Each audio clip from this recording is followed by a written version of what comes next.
Apresentação para a gente conseguir. Deixa eu ver aqui. Pronto. Eu queria, antes de começar a falar dos avanços que nós tivemos, colocar qual que é o texto que foi aprovado da reforma tributária na Câmara dos Deputados, né? O que a gente tem de reforma tributária aprovada hoje em trâmite no Senado Federal. Então, o que o Congresso, o que a Câmara dos Deputados, desculpe, fez? Ela aprovou o IBS, a CBS e o imposto seletivo, né? Então, a gente tem lá o IBS, que é um imposto subnacional, que é de competência dos estados e dos municípios, a unificação do ICMS e do ISS, a CBS, contribuição de bens e serviços, com a unificação do PIS e da COFINS, e o imposto seletivo, que eu diria que ele é um pouco menos do que a simples substituição do IPI, porque aqui a gente vai ter uma redução, de uma forma geral, da tributação do IPI sobre todos os produtos industrializados, né? A princípio, o IPI ele incide sobre todos os produtos industrializados, a gente vai ter ali umas reduções e umas hipóteses de não incidência, mas fato é que a gente tem uma incidência geral, e o imposto seletivo não é assim. Deixando claro assim que o IBS e a CBS, ainda que um chame imposto e o outro contribuição, isso muito mais por uma questão de repartição de receitas públicas, eles são idênticos, tá? Eles são idênticos na maioria dos pontos, eu diria quase que na totalidade dos pontos. Eles vão ter alíquota padrão. Ah, mas essa alíquota padrão igual, o IBS de São Paulo, município de São Paulo, vai ser igual ao IBS de Guarulhos, do estado de São Paulo também? Não, não vai ser. Ele vai depender, porque no IBS, a alíquota ela é a soma da alíquota do município de destino daquela operação com a alíquota do Estado. Então, a gente vai ter aí possibilidade de diferentes alíquotas. Mas a partir do momento que o Estado define, o município define aquela alíquota, ela é a alíquota padrão para todos os bens e serviços consumidos e prestados naquela localidade. Vamos ter as exceções, como eu vou dizer mais adiante, mas a ideia é que seja única. Possibilidade de cashback para os dois tributos, né? Devolução de parte do imposto para pessoas de baixa renda, a manutenção da imunidade à exportação, não cumulatividade ampla e a incidência do tributo no destino, tá? Como eu disse. E aí vem os regimes específicos de tributação. Eu acho que vale a pena a gente deixar claro que regime específico não quer dizer regime favorecido ou menor carga tributária. São regimes que existem para facilitar a cobrança ou até mesmo para que você tenha uma maior racionalidade na tributação daquele setor específico, que é o caso dos combustíveis e lubrificantes, onde a gente tem uma incidência monofásica, a necessidade de a gente ter ali diferenciações da apuração do crédito dos outros setores, né? Porque a ideia do IBS e da CDS é que nós tenhamos créditos amplos, né? Então, isso facilita, isso é uma evolução do atual sistema, assim podemos dizer, com uma não cumulatividade ampla e que mais do que isso, com a segurança de aproveitamento dos créditos, em especial o crédito do IBS, que é o grande problema que nós temos hoje com o ICMS. Então, o Conselho Federativo que vai ser criado e que, no texto aprovado pela PEC 45, ele tem essa moldura formalizada, ele somente vai repartir o dinheiro após a devolução aos contribuintes destes valores, então, dos valores acumulados. Então, esse é um ponto importante de evolução também em relação ao IBS. E nós temos também, ao lado do regime específico de tributação, os regimes diferenciados. Esses, sim, são regimes favorecidos de tributação.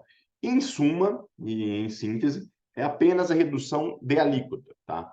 De uma forma geral, os regimes diferenciados, eles reduzem em 60% a alíquota de referência. Então, como eu disse lá, aquela alíquota padrão do estado, do município, ela vai ser reduzida em 60% para diversos itens e serviços.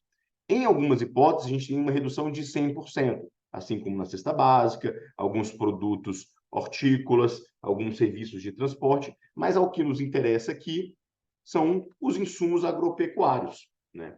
Aí vão me questionar, eu já vou antecipar a resposta. Poxa, e as matérias-primas para a produção dos insumos agropecuários? A gente vai definir isso em lei complementar. A lista que vai dizer quais insumos agropecuários vão estar dentro da redução de 60% vai ser aquela que a lei complementar definir. E ali a gente vai ter a oportunidade de colocar, inclusive, as matérias-primas destes insumos, que, querendo ou não, são também insumos agropecuários. Então, este é um ponto que a gente entende que foi um grande avanço, uma grande vitória, e eu vou dizer mais adiante o que a gente pode melhorar nesse item. O imposto seletivo, como eu coloquei, ele vem de uma forma diferente do IPI.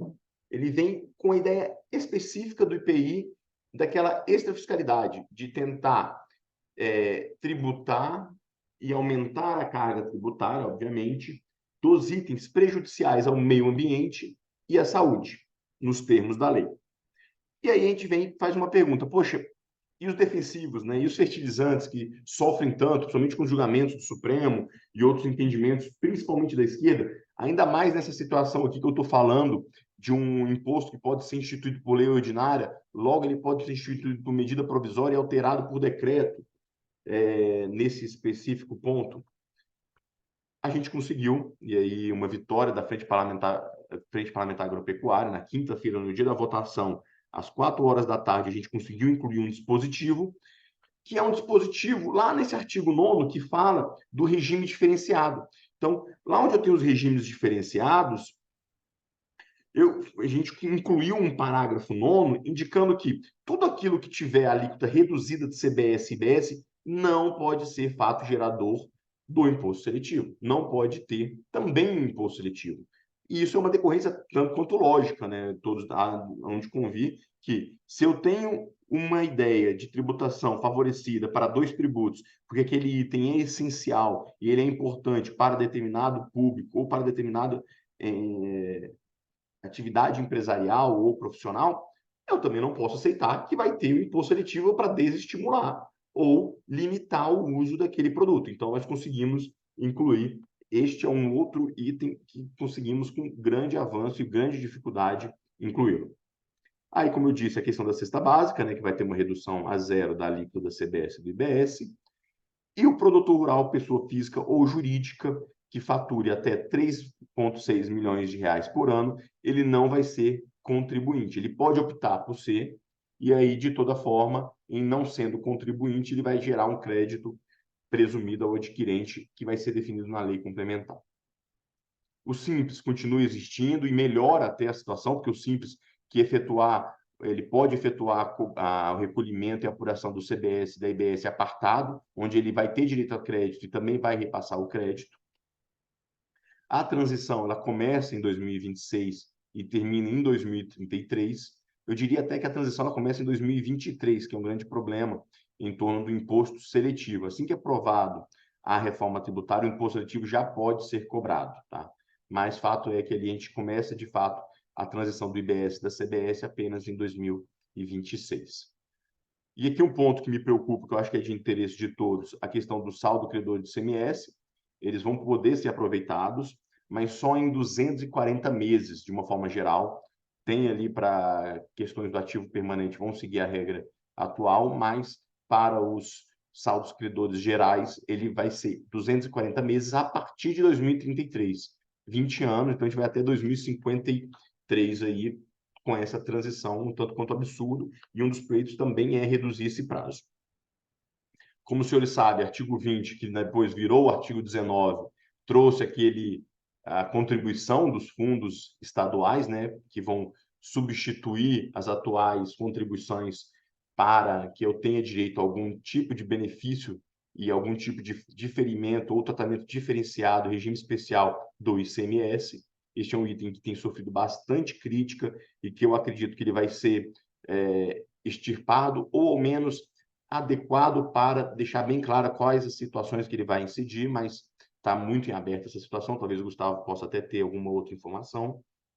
Nós temos uma norma programática que foi incluída, que os incentivos regionais de tributos federais, ou seja, imposto de renda e CSLL, eles devem ter como critério também a preservação do meio ambiente. Isso aqui vai muito para aqueles incentivos de Sudã, Sudene. Então, isso que a gente tem que ficar muito atento o que pode acontecer no futuro. Foi criado, ao invés de termos a possibilidade de benefícios de tributos para que as indústrias se estabeleçam e desenvolvam suas atividades nos estados, o Fundo Nacional de Desenvolvimento Regional.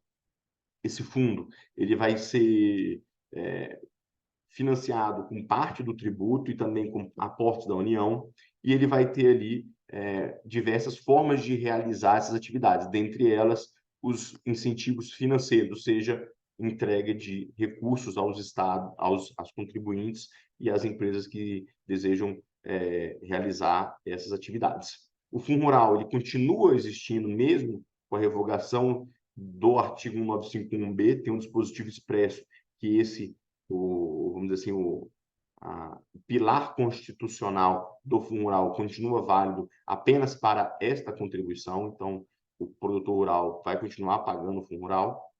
E o imposto de renda, há uma norma determinando que a gente tenha um encaminhamento de uma alteração do imposto de renda para que a gente possa diminuir a tributação da folha e do consumo nos próximos 180 dias, assim que aprovada a reforma. E aí nós temos os avanços da Câmara dos Deputados, né? Eu não sei se todos tiveram a oportunidade de fazer uma leitura no texto inicial da PEC 45, no texto inicial da PEC 110 e verificar onde chegamos.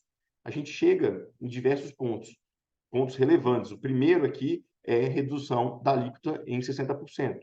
Um outro ponto que é muito importante para o nosso setor de insumos é a exclusão à Lei 10.925. O que eu quero dizer com isso? Lá naquele dispositivo que eu coloquei, que vamos ter redução de 60% para insumos agropecuários, o dispositivo estava colocando insumos agropecuários indicados na Lei 10.925, na redação de maio de 2023. Veja, a gente já tem um problema tão grande hoje em classificação fiscal, em problemas que diversos insumos não estão incluídos ali na Lei 10.925, a gente continuaria com este problema. Então, a exclusão dessa Lei 10.925 traz uma maior segurança e uma maior possibilidade para que nós possamos, na lei complementar, indicar quais são os insumos e as matérias-primas que nós vamos ter a alíquota diferenciada. Um outro item importante é o item 5, como eu disse, a questão do imposto seletivo aqui para o nosso setor, e também a própria forma de nós podermos sermos, igual no item, a exemplo do item 10, uma não cumulatividade ampla e o rápido ressarcimento dos créditos. Então, que eu pudesse dizer que para o setor de insumos foi um grande avanço, são esses três, diria até 4 itens, né? O item 1, 2, 4 e 10. Redução da alíquota, exclusão à Lei 10.925, exclusão da possibilidade do seletivo quando eu tiver a redução da alíquota e a questão do ressarcimento dos créditos. E aí nós passamos para o que vai ser pleiteado no Senado Federal, né, pelo Instituto Pensar Agro, onde nós temos debatido, acho que quase todas as entidades aqui presentes, as associações, fazem parte do IPA, que é o braço técnico da FPA, onde nós temos um pleito para aumentar para 80% a redução da alíquota. Né? Então, ao invés de 60, a gente colocaria 80. Nós temos pleitos ali para não termos o estorno, ainda que proporcional, dos créditos, que é o problema que nós estamos vivendo hoje com o convênio 26. Então, esse é um outro pleito que é muito relevante. Eu marquei de amarelo quais são os pleitos relevantes para o nosso setor. A questão dos fundos, né? Também deixar claro que eles não vão poder ser delimitados. Do imposto seletivo, algo que vai trazer muita segurança para nós, que ao invés de ser instituído por lei ordinária, ele ser por lei complementar. Então, acho que é muito importante a gente trazer essa importância para o Congresso Nacional, para que o Congresso Nacional defina e tenha mais debate e mais força na definição do imposto seletivo, não deixando na mão do Poder Executivo, ainda que passe no Poder Legislativo no segundo momento. A gente tem um problema muito grande quando tudo que envolve medida provisória. Eu vou mandar para todos essa apresentação. Eu queria só colocar aqui um outro item que é muito relevante aqui para o nosso setor, é a questão do PIS e da COFINS, dos créditos acumulados. Nada foi dito em relação aos créditos PIS e COFINS. Então, nós estamos colocando a necessidade desses créditos serem aproveitados, eventual saldo ser aproveitado no futuro para a compensação com a CBS, e o ICMS acumulado a gente diminuir de 240 meses para 60 meses. Então, é um outro pleito. Então, que nós temos de pleito atualmente colocado na mesa para debate com o Senado Federal são esses itens. Eu vou passar essa apresentação para todos depois, e aí a gente tem que pensar agora no que nós queremos para o segundo semestre e também depois para no início de 2024, assim podemos dizer. Primeiro, a gente tem que indicar quais são os pontos prioritários da lei complementar, né? Além da gente não abrir mão de nada que foi conquistado até agora, nós temos que, a partir de 2024, debater quais são os pontos prioritários dessa lei complementar. E qual que é esse ponto prioritário aqui para o nosso setor? É definir a lista de insumos e matérias-primas que a gente quer que conste lá. Eu quero definir também quais são os contribuintes, em que momento a gente vai ter a tributação. Então, dentro desses itens aqui, todos, o que a gente mais vai precisar da ajuda das empresas aqui, das associações, é o item 2.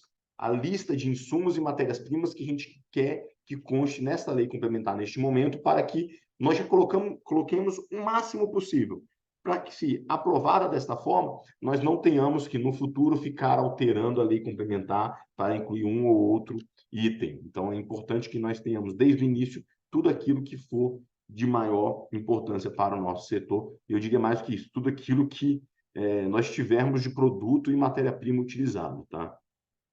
Isso que eu tinha para colocar de reforma tributária, eu quis falar de forma até rápida para dar tempo para que todos possam se manifestar e tirar dúvidas. E a gente tem os outros dois projetos, né, o 138 e o 4070, que acho que o Gustavo vai tratar de uma forma mais delimitada sobre os itens. Eu também estou à disposição para que nós possamos conversar sobre eles. Alexandre, você quer que já apresente os projetos ou a gente debate primeiro Só a deixa, reforma? deixa eu abrir um pouquinho para a pergunta do pessoal, para ver se o pessoal tem alguma dúvida. Aí o Eduardo já finaliza a questão da reforma tributária. Pessoal, Perfeito. fiquem à vontade, o Eduardo está à disposição aí para tirar qualquer dúvida que porventura tenha ficado. É só levantar a mão.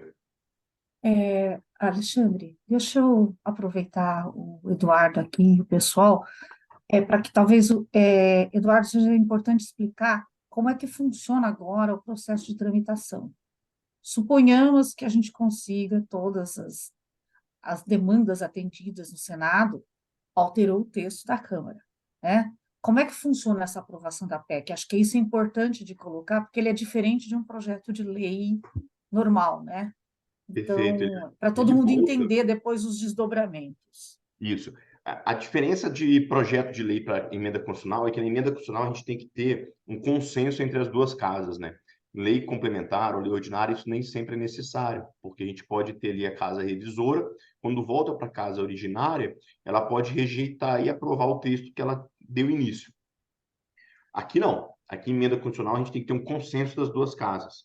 Então, vai ter um acordo muito grande. Por isso que o Senado Federal, apesar de ter muitas ideias de alterações, a gente vê muitos senadores tratando do regime de transição, desse Conselho Federativo, do próprio artigo 19 dos fundos, eles vão ter que acordar com a Câmara dos Deputados para que tenha aprovação de um texto que tenha a possibilidade depois de também ser aprovado na Câmara dos Deputados. Senão a gente vai ficar num ping-pong da emenda constitucional entre as duas casas e acaba que nem a gente chega a uma aprovação. E o mais arriscado, e aqui eu acho que é um ponto que a gente tem batido muito, é não deixar de fora nenhum item nosso numa PEC paralela. Muito se falou no início de falar, aprova a estrutura geral da tributação e os regimes específicos a gente aprova depois em debate, cria uma PEC paralela. Isso é um problema muito sério. Se a gente pegar o exemplo da última PEC paralela, foi a PEC da Previdência, que até hoje não andou e nem vai andar. Então, isso é um problema muito grande. A gente espera que, se for para ser aprovada a reforma tributária, que desde o primeiro momento a gente tenha um texto que garanta segurança para a cadeia produtiva do agronegócio.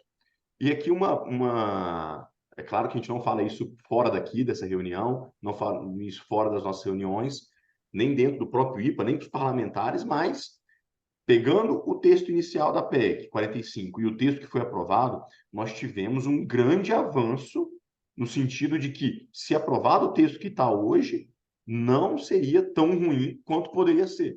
Eu diria até mais, em algum momento nós vamos ter até vantagens a depender da cadeia produtiva, da apuração de crédito, da questão de fluxo, ciclo, tudo isso vai depender de cada cultura, de cada produção, mas é um grande avanço que nós temos no âmbito do setor tributário para o setor agropecuário. Vai ser um pouco redundante. É, Fernando, Só para acrescentar, Alexandre, o quórum é uma coisa expressiva também, acho que vale a pena comentar. São necessários aí 3/5 do Senado para aprovação da PEC, né? Então, são 81 senadores, eles precisam de 49 votos dos 81 para conseguir mandar de volta o texto para a Câmara. Obrigado, Gustavo. Eduardo, só complementando aí a questão da Eliane, eu sei que bola de cristal ninguém tem, né? Mas você está à frente da questão tributária do IPA, você assessora diretamente o pessoal da FPA, participa das negociações com os parlamentares e tal. Vou deixar duas perguntas e você se vira nos 30 aí. Qual que é a probabilidade do Senado derrubar aquilo que a gente já conquistou na Câmara? E qual que é a tua percepção dentro desses pontos que nós levantamos ainda como necessários de serem trabalhados no Senado para melhorar ainda mais a questão do agronegócio? Como é que você vê a possibilidade de aprovação desses novos pontos que a gente está discutindo a melhoria? Alexandre, eu mandei a apresentação no chat, tá? Para quem quiser, eu mandei o arquivo em PDF. E respondendo a sua pergunta, e aqui depois já vou passar direto para o Gustavo para ver se ele concorda ou não comigo, que ele é o expert nessa área, eu vejo que a gente tem grandes chances de não perder nada. Agora, ganhar algo, eu acho muito remoto. O pessoal de empresa, acho que eles estão acostumados com esses termos, eu diria que é muito provável que a gente consiga manter o que a gente ganhou, e eu acho que é muito remoto que a gente avance em outros pontos agora na emenda constitucional, tá? Como eu disse, a gente tem muita coisa que daria para melhorar, mas na lei, nada que a lei complementar não possa ajustar, tá bom? Então, eu acho que é muito difícil a gente conseguir melhorar, mas a gente também não vai perder.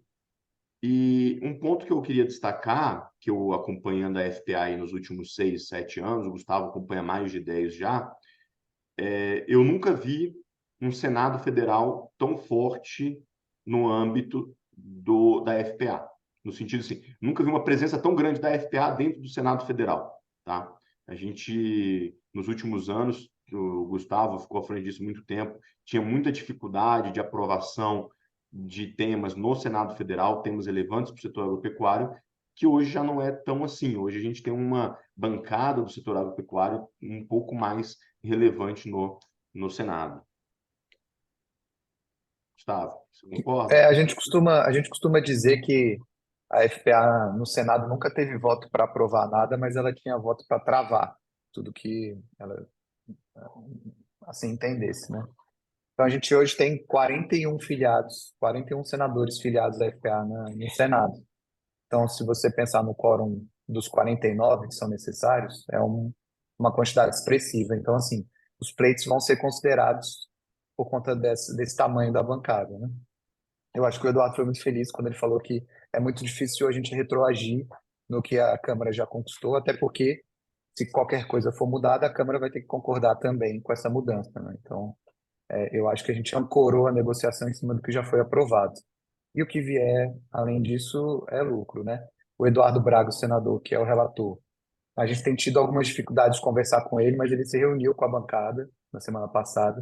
O pessoal organizou um jantar para ele lá na FPA, ele acabou não indo, mas depois ele recebeu lá no Senado os representantes, né? O Pedro Lupion e a diretoria da FPA.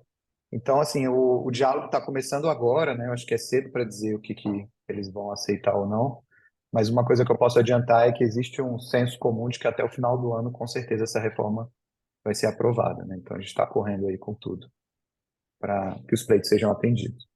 É um pouco essa percepção. Maravilha. Pessoal, alguém mais tem alguma pergunta para o Eduardo, para o Gustavo em relação à reforma? Luciana, tem alguma pergunta no chat aí? Não, no chat não. Só uma coisa. Ô, doutor Eduardo, a gente vem acompanhando isso já há certo tempo, assim como o Alexandre falou de bola de cristal. Tem prazo para finalizar todo esse trabalho e definitivamente foi instituída toda essa revisão? Luiz, bom dia. Prazo não tem. A gente tem um cronograma de trabalho que foi apresentado pelo Eduardo Braga. no qual ele quer aprovar na CCJ até meados de outubro, para que em novembro a gente tenha aprovação, no início de novembro, no plenário do Senado Federal. E aí voltaria para a Câmara dos Deputados diretamente para o plenário, tá? Mas, assim, não há um prazo. O que a gente tem é só esse cronograma mesmo, que eu acredito que é muito provável que ele seja cumprido ali até meados de novembro, a gente tenha o início da votação e dos debates no plenário do Senado. Se tudo continuar do jeito que está, né? Porque a gente sabe que aqui em Brasília, daqui segunda-feira e sexta é dia de acontecer coisa importante. Então, cada semana é uma nova semana. É verdade, tem razão. Valeu, obrigado. Ok. Nós temos Se mais me uma permite, pergunta. Alexandre, eu estou preparando um estudo amplo para que eu mande para todos. Tudo isso que eu falei aqui rapidamente, estou colocando em forma de parecer e a gente vai encaminhar para todos, tá? Para a coalizão, e vocês encaminham para as empresas, obviamente, com os pontos de atenção, delimitando um estudo bem aprofundado sobre esse item. Eu acredito que até a primeira quinzena do próximo mês a gente encaminhe, inclusive com análise das emendas. Ontem eu terminei de ler as 90 emendas que tem apresentadas até hoje na PEC no Senado. Nós temos algumas emendas ali preocupantes, tentando colocar o seletivo incidindo sobre insumos agropecuários, alguns pontos de atenção relevantes para o debate no Senado, tá? Então a gente deve encaminhar esse parecer para todos até a primeira quinzena do próximo mês. Ok. Tem uma pergunta no chat. A Jéssica está colocando: se tudo correr dentro do cronograma, quando entra em vigor a reforma? Jéssica, em 2020, assim que aprovada a reforma, ele já pode instituir um imposto seletivo, tá? Se ficar do jeito que está hoje. E a transição toda começa em 2026. Ela começa em 2026 para o IBS e para a CBS, e depois a gente tem a transição de 2 anos para esses dois tributos. Em 2028 desaparece a CBS, o PIS e a COFINS, desculpe, ficando só o CBS, e ali até 2033 a gente tem a redução gradual do ICMS e do ISS, com aumento da alíquota do IBS. Então, começa em 2026, termina em 2033. Tem mais Gustavo, perguntas? isso, o Gustavo colocou a questão do PIS e da COFINS, né? Não tem nada na PEC 45 aprovada pela Câmara dos Deputados em torno do crédito PIS e da COFINS. Esse é um dos principais pleitos que nós temos da FPA, tá? A gente apresentou uma emenda para que ele seja ajustado. Se não for ajustado, nós já temos um compromisso da Receita Federal. Eu não gosto muito desses compromissos com a Receita Federal, então eu gostaria muito que a gente acertasse agora na emenda constitucional, mas temos um compromisso de que isso seria tratado na lei complementar, com aval do governo, em que seria permitido a compensação dos créditos acumulados de PIS e de COFINS com o crédito de CBS. Inclusive, eu não sei se é relevante para vocês aqui, mas nós temos aqueles créditos de PIS e de COFINS vinculados à depreciação, né, que são apurados ao longo dos anos, e isso também é relevante para alguns outros setores de infraestrutura, que tem muito ativo imobilizado, que fazem muito investimento imobiliário, e a gente também está dando esse tratamento e procurando garantir que este crédito de PIS/COFINS, que ainda vai ser apurado, inclusive, ele também seja garantido, seja aproveitado. Maravilha. Ok. E o prazo é um absurdo, né? O prazo de 240 meses para o ICMS é um negócio, sabe? Loucura, né? Eu falei para o deputado, olha, meu filho que hoje tem 8 anos, 2033 ele vai ter 18, quando ele tiver 38 é que vai terminar de apurar crédito de PIS, de ICMS, é uma loucura, né? Então, não existe. Ok. A chance dos estados criarem a alíquota diferenciada, além do instituído pela reforma em Quila. Não pode. Na verdade, a gente tem aí, cada estado vai definir a sua alíquota padrão. Definida a sua alíquota padrão, a gente vai ter aquelas hipóteses de alíquotas, reduções em 60% ou 100%, tá? Para aqueles serviços e produtos, e para a cesta básica, transportes em 100%. A gente não vai poder ter redução além disso, nem majoração, tá? Mas fato é que se o estado majorar a sua alíquota padrão, majora toda. criar imposto adicional fora IBS no nível estadual? Tem a contribuição do artigo 19, né, que é aquela que eu coloquei, que os estados vão instituir. Qual que é a ideia dessa contribuição? Sobre produtos primários e semi-elaborados, né? Eu não sei até que ponto pegaria o nosso setor, mas a gente sabe que tem muitas discussões em torno disso. Quem levou a culpa, vamos assim dizer, dessa proposição foi o governador Caiado, mas a gente sabe que a proposição veio do Mauro Mendes, Mato Grosso. A ideia deles é que 4 estados que hoje possuem os fundos para infraestrutura e habitação são Goiás, com Fundeinfra, Fundesul do Mato Grosso do Sul, FETAB do Mato Grosso e o do Pará.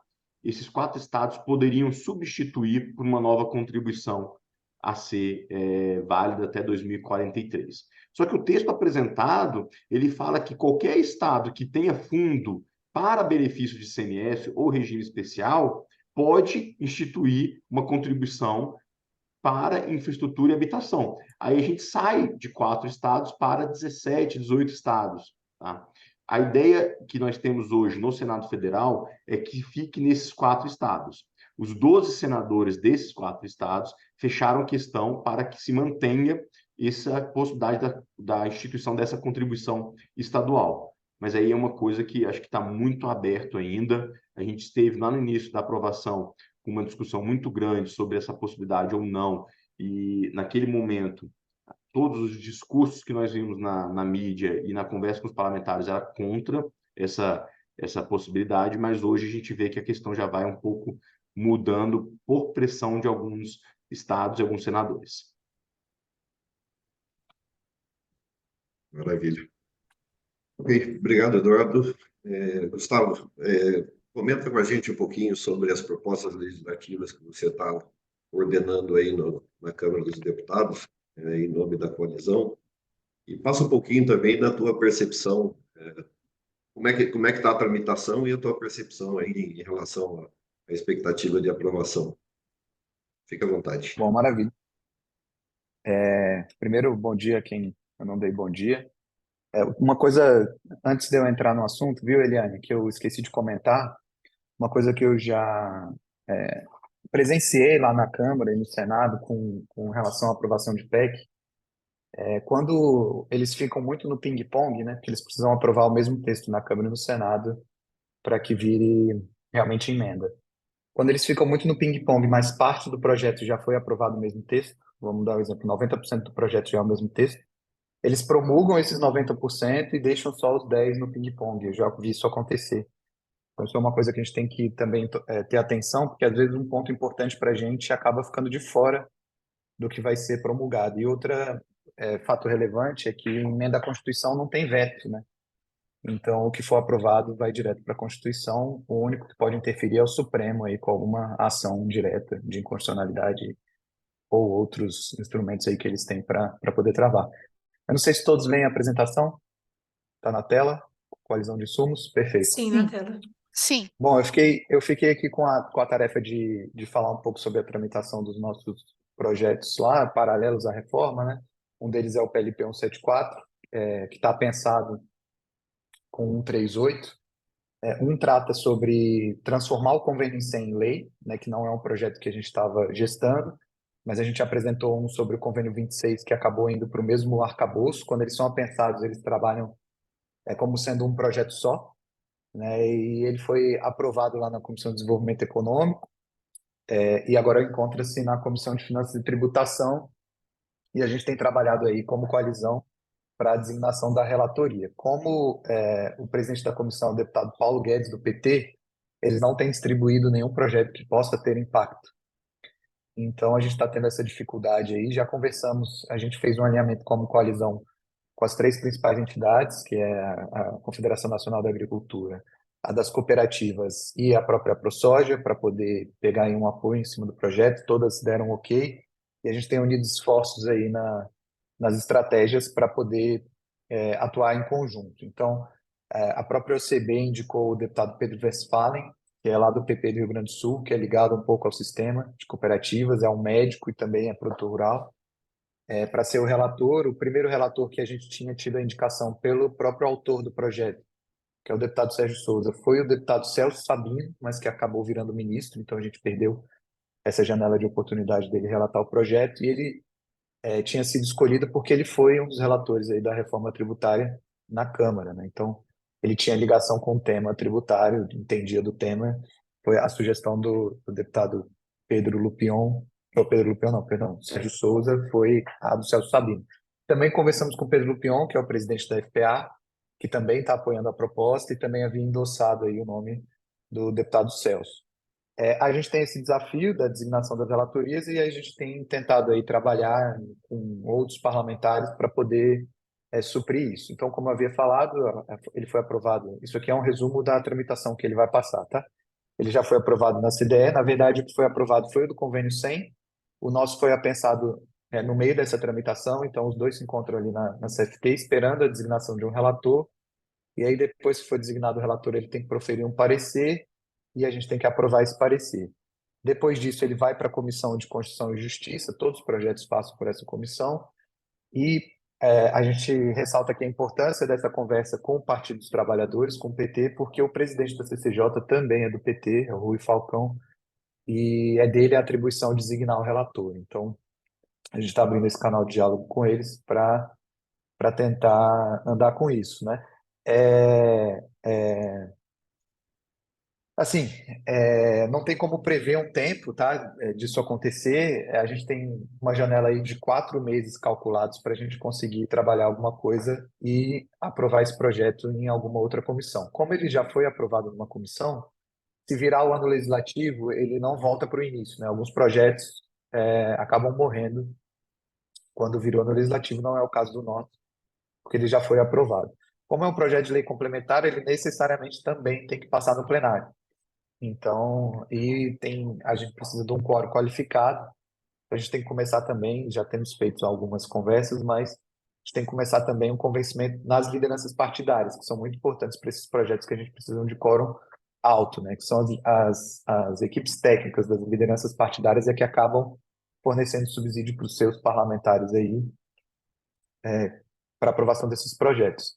Então, próximos passos, o que a gente está pensando em fazer em questão de estratégia? A gente tem que fazer um convencimento também do executivo, a gente já teve algumas conversas lá com o Bruno Caligares, o Antonino participou com a gente, a Eliane participou também.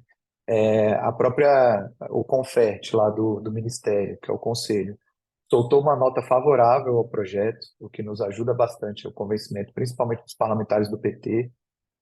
A gente já teve uma pré-conversa com o vice-presidente Geraldo Alckmin, e ele nos indicou o Rodrigo Hollenberg, que é um secretário do MDI, que foi governador aqui do DF, para nos ajudar a tocar o tema. E a gente está com a tarefa aí de marcar uma reunião com o Caligares, a equipe dele, e com o próprio Rodrigo, para a gente também debater um pouco como é que a gente vai andar com esse projeto para frente, né? O deputado Zé Neto, da Bahia, é um grande interlocutor, a gente tem trabalhado um pouco com ele, mas seria interessante também a gente marcar uma reunião dos representantes aqui da coalizão para a gente dar uma conversada com ele. E a gente tem duas estratégias. A gente pode desapensar o nosso projeto do projeto do Convênio 100, que é o projeto Convênio 26, o nosso, né? Ou a gente pode pedir um requerimento de urgência para ir direto para o plenário. Tudo isso são estratégias, são caminhos viáveis, mas tem que ser combinado aí com os russos, né? Vai depender dessas conversas. Também com a FPA, com os nossos parlamentares lá da FPA e com esses stakeholders do Executivo. E aí a gente precisa abrir também um canal de diálogo com os secretários de Fazenda dos estados, né? Que eu acho que é o principal, são os principais interessados no assunto. Falando um pouco do projeto novo, tá? Agora mudando de projeto. O projeto 4070 de 2023 foi apresentado pelo deputado Alceu Moreira. Foi uma estratégia oriunda dos debates que a gente estava fazendo também com a Receita Federal, né? Ele atualiza e confere interpretação adequada ao alcance da alíquota zero dos insumos agropecuários, previsto lá no artigo 1º da Lei 10.925. Ele acabou de ser apresentado semana passada, então ele ainda está aguardando o despacho inicial da mesa. O que é isso, né? Ele é recebido pela equipe técnica da mesa da Câmara dos Deputados lá, eles analisam o mérito do projeto e designam as comissões por onde ele vai passar. Feita essa análise, ele tem dois caminhos viáveis: ou ele vai ser necessariamente apreciado pelo plenário, ou ele vai ser conclusivo pelas comissões. Também é uma análise técnica lá da mesa, né? Sendo conclusivo pelas comissões, ele não tem que passar no plenário, ele só passa nas comissões e vai direto para aprovação. Então, assim que sair esse despacho, a gente caminha para vocês, não tem prazo, mas costuma acontecer em 1, 2 semanas aí no máximo. E assim que sair lá no Diário da Câmara, no Diário Oficial da Câmara, a gente manda para vocês. São esses dois projetos que a gente tem acompanhado aí, paralelo à reforma, né? Como eles tratam também de CMS, uma coisa que a gente tem costumado falar nos nossos argumentos, quando questionam que a reforma vai acabar com esses projetos, é de que existe um tempo de transição da reforma muito amplo, né? E até lá a gente precisa resolver esses dois problemas paralelamente para a gente conseguir dar mais competitividade aí, principalmente para o setor de insumos. Então, esse é o argumento que a gente tem usado para tramitação e aprovação desses dois projetos, tanto o projeto de lei quanto o projeto de lei complementar. Aí os outros assuntos aqui eu acho que não é objeto da reunião, estou à disposição para a gente debater o que for necessário. Obrigado. Obrigado, Gustavo. José Júnior estava com a mão levantada. Você quer perguntar, José? Claro, obrigado, Alexandre. Bom dia a todos. Gustavo, esses projetos que estão tramitando, além aí da reforma tributária, um é do ICMS, outro é do PiscoFins. Você consegue em relação ao ICMS, ele trata da questão do estorno e do PiscoFins, ele está tratando também dos micronutrientes? Você pode fazer uma breve explanação, por favor? O do ICMS é exatamente sobre o estorno, né? Ele é a aplicação do convênio 26, e aí o Eduardo pode até me ajudar, que a parte técnica ele tem tocado mais, né? E o do PIS/COFINS, aí, Eduardo, você que vai saber mais do que Tá. eu. Ô, José, a gente tem dois projetos em relação, como o Gustavo colocou, dois PLPs em relação ao ICMS. O 174, a gente apresentou ele lá atrás, na renovação do convênio 100, quando estava tendo um problema muito grande da própria renovação do convênio 100, da parte política. O que a gente fez na FPA na época? A gente pegou, eu te falo isso porque fui eu que fiz, tá? A gente pegou o convênio 100, colocou em projeto de lei, alterando a lei Candi, aumentando as margens de desconto. E aí os parlamentares sentaram na mesa no Confaz e falaram, olha, ou vocês aprovam a prorrogação do convênio 100 ou a gente vai aprovar esse PLP aqui que aumenta. Eu te digo o que eu disse lá atrás e continuo dizendo. É extremamente questionável a constitucionalidade do PLP 174 nesse ponto, tá? Dito isso, como surgiu um outro problema, que é a questão do estorno, convênio 26, a gente fez um PLP exclusivo para isso, tá? Para colocar que os estados podem garantir a manutenção dos créditos quando da saída lá vinculados ao convênio 100. Aí isso foi um ponto que nós colocamos nesse segundo PLP, que ele foi apensado porque eles tratam do mesmo assunto, tá? Então, aí se você me perguntar qual que tem chance de vingar, eu acho que só o PLP 138, que trata só da questão do estorno, eu acho que seria o foco principal nosso em relação a esse assunto. Quando a gente passa para 4070, e já respondendo também a pergunta do Maurício no chat, a gente teve a apresentação de um projeto de lei, a Beth está aqui, eles acompanharam muito, para que a gente tivesse um tratamento igualitário das rações bovinas em relação às rações de aves e suínos, que tem desoneração de PIS e de COFINS. O problema é que esse projeto de lei encontrou muita resistência dentro do próprio setor agropecuário, porque ainda que ele reduzisse a tributação do insumo, e obviamente você reduz a carga tributária e com isso você reduz a necessidade do crédito presumido, no projeto de lei estava que a compensação financeira para a União estaria justamente na redução do crédito presumido dos adquirentes. Então, os frigoríficos, neste momento, ficaram doidos e bateram de frente e não aceitaram, de forma nenhuma, a aprovação desse projeto de lei. O que a gente resolveu, então? A gente pegou, tendo em vista essa situação, tendo em vista a situação de vocês relacionados à questão dos adubos, fertilizantes, dos inoculantes, daquela classificação equivocada da Receita, sobre o que é essencial, o que não é, lá do capítulo 31, a gente pegou a Lei 10.925, e aí eu fui lá atrás, no primeiro governo Lula, ler a medida provisória que deu origem a essa lei, e a gente vê... eu vou mandar agora também Deixa eu pegar aqui já antes que eu esqueça. Na exposição de motivos da medida provisória, a gente vê que foi feito um acordo para que todos os insumos agropecuários tivessem a desoneração tributária naquele momento. E aí a gente vê que a Receita Federal não estava cumprindo isso. Então a gente faz esse projeto de lei para ajustar diversos pontos. E aí eu poderia resumir em 3 pontos. Essa questão dos insumos, quais que devem ter a desoneração de PIS/COFINS, a questão da ração e uma questão lá do óleo de milho, que também tem um tratamento diferenciado frente ao óleo de soja. E aí a gente coloca que para essas questões dos adubos, dos fertilizantes, que tem esse equívoco de interpretação, eles são interpretativos, né, de forma a retroagir e resolver o passado. Então, nesse link que eu mandei aí agora no chat, tem o projeto de lei inicial.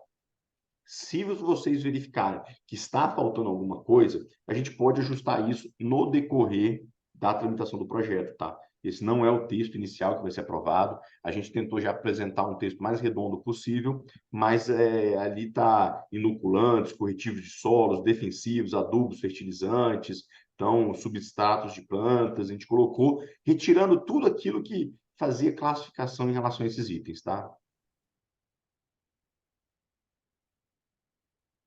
Uma coisa importante sobre projetos apensados, tá, é que o relator ele tem poder absoluto. Então, ele pode aprovar um, rejeitar o outro e vice-versa, e pode fazer um substitutivo mudando o texto completamente. Então, é quase que um projeto novo, tá? Então, ainda existe essa possibilidade de trabalhar no apensado.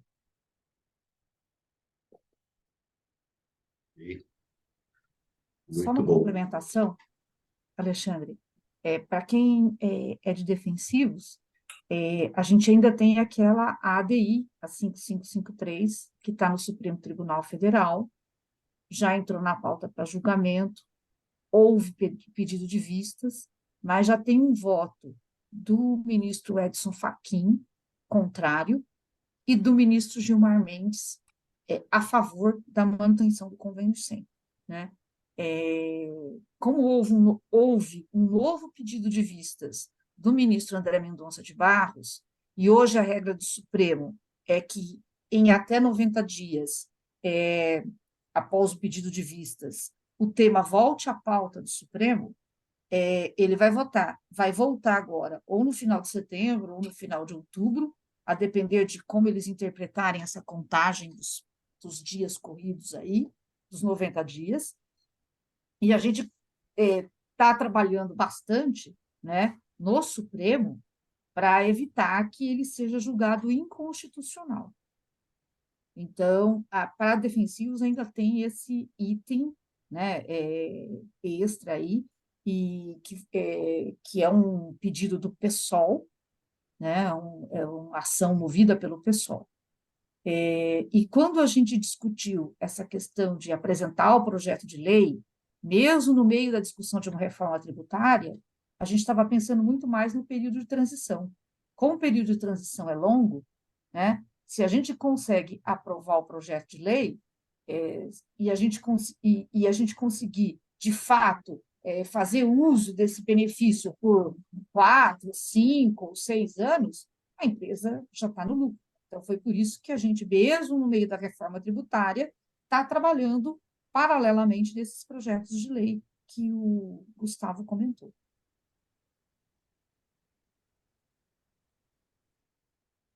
Ok. Eu pergunto se as demais entidades da coalizão querem comentar alguma coisa, fazer algum posicionamento. Fiquem à vontade aí, antes da gente avançar. Antonino, Luiz, Larissa, Beth. Tranquilo? Alexandre, a única coisa que eu gostaria de comentar, nós estamos aí com vários participantes aí das associações, né? Que o grupo de coalizão ele é formado com um objetivo e nós temos pautas comuns, né? Então, para todos que estão participando, os novos que estão participando e não conhecem o grupo de coalizão ou porventura desconhecem nosso motivo para estarmos juntos, né? É porque envolve as pautas comuns do agronegócio, né? E que a gente especificamente trabalha muito juntos, junto ao IPA, junto à gente parlamentar e outras entidades e órgãos governamentais que dizem respeito aos temas comuns nossos, né? Mas é para deixar esse esclarecimento para todos aí, e se quiserem fazer perguntas, tem dentro das entidades seus elos, e assim como agora tem a oportunidade de fazer perguntas para os nossos colaboradores aí que nos apoiam dia a dia, né? Que é o Eduardo e o Gustavo. É isso que eu gostaria de dizer. Maravilha, Antonino. Mais alguém? Ok. Bom, pessoal, acho que era isso. Nosso objetivo foi cumprido, que é falar para atualizar vocês sobre 2 temas relevantes aí. Agradeço o Gustavo, o Eduardo, o pessoal, as entidades que compõem a coalizão pelo apoio em reunir esse grupo todo. E tenho certeza aí as empresas associadas que nós, entidades que representamos vocês, vamos mantê-los atualizados aí sobre o encaminhamento desses temas aí até a sua conclusão. Antonino. Eu queria fazer mais uma observação da seguinte forma. Eu acredito que essa reunião foi muito proveitosa para todos, né? E principalmente para nivelar informações internas das empresas, né? Eu acredito que a gente poderia fazer uma reunião dessa a cada 2 meses, ou 2 meses e meio, uma periódica, até mesmo para manter os associados à parte com conhecimento do que nós estamos fazendo no dia a dia, né? Se vocês estiverem de acordo aí, Alexandre, e Com os certeza. demais colaboradores aí do Grupo Colisão, eu acho que é importante a gente, daqui a 1 mês e meio, 2 meses, dar um upgrade para todo mundo aí sobre o que ocorreu nesse período. Maravilha. Excelente ideia. Bom, Só pessoal. uma coisa, Alexandre. Perdão. Não, só concordando, logicamente, com o Tonino falou, uma coisa que é interessante também, hoje nós tivemos, acabei de ver agora, 81 participantes. Então, tem colegas nossos da indústria que, de repente, estudam sobre esses assuntos, estão acompanhando esses assuntos, e, de repente, tem muita coisa até a colaborar. Então, de repente, eles possam estar dividindo com a gente, né, das entidades, e para que a gente possa trazendo para a reunião da coalizão e colocar em discussão também, e de repente vir até colaborar com alguma atividade, alguma ação que de repente o grupo venha a tomar. Concordo realmente com o Tonino, da gente de tempo em tempo, aí ver a periodicidade, a gente pode conversar depois, mas é muito válida essa reunião, realmente é muito benéfica. Maravilha, Luiz.